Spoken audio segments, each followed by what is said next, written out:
Ibinida ni Dingalan Mayor Sherwin Taay ang mga pagaway lansangan sa Dingalan Aurora sa ilalim ng kanyang pamumuno at pakipagtulungan ng lahat ng ahensya ng pamahalaan at lokal na pamahalaan.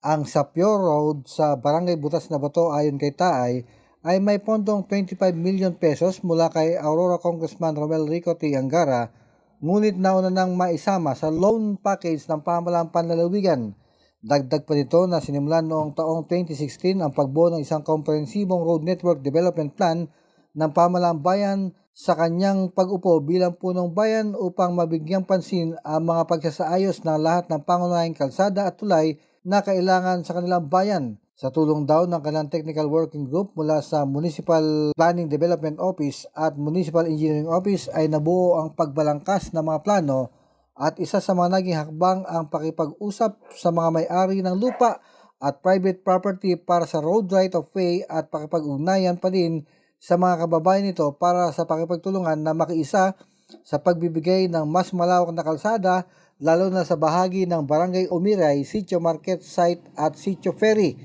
Ang nasabing mga proyekto ay mula sa pondong inilaan ni Senator Sonny Angara, Congressman Romel Rico T. Angara, national agencies tulad ng Department of Interior and Local Government, Department of Trade and Industry para sa Road to Shared Service Facility at pondo ng Provincial Government na 20% Development Fund at loan ng pamahalaang panlalawigan sa Land Bank.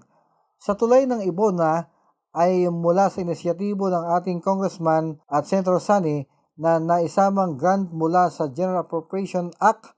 ng 2023 na nagkakahalaga ng 140 million pesos na malapit nang matapos at nalalapit na inaugurasyon nito. Ang tulay naman daw sa Malakawayan at iba pang daan sa South ay nagmula naman sa loan package o utang ng Kapitolyo sa Land Bank of the Philippines. Sa panahon daw ni Acting Governor Renante Tolentino ay naisama ang magandang ugnayan na ganapin ang groundbreaking para malaman ng bawat Dingalenyo ang mga impormasyon sa pagawain sa nasabing bayan mula sa pamahalaang panlalawigan. Ayon pa kay Taay, ang mga proyektong ito ay hindi kusang dumating kundi sa maalab na pagsisikap ng lokal na pamahalaan sa administrasyon ng Team Taay Galvez ay naiayos ang halos plano at naisakatuparan daw ang pinanumpaan noon na mararamdaman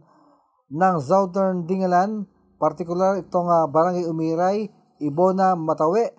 na kabahagi sila ng pagbabago at pag-unlad ng Dingalan. Sa bandang huli daw ay mas maraming programa at proyektong may sasakatuparan kung patuloy na ang lahat ng nanunungkulan ay magkakaugnay at nagkakaisa sapagkat ang taong bayan ang higit na makikinabang.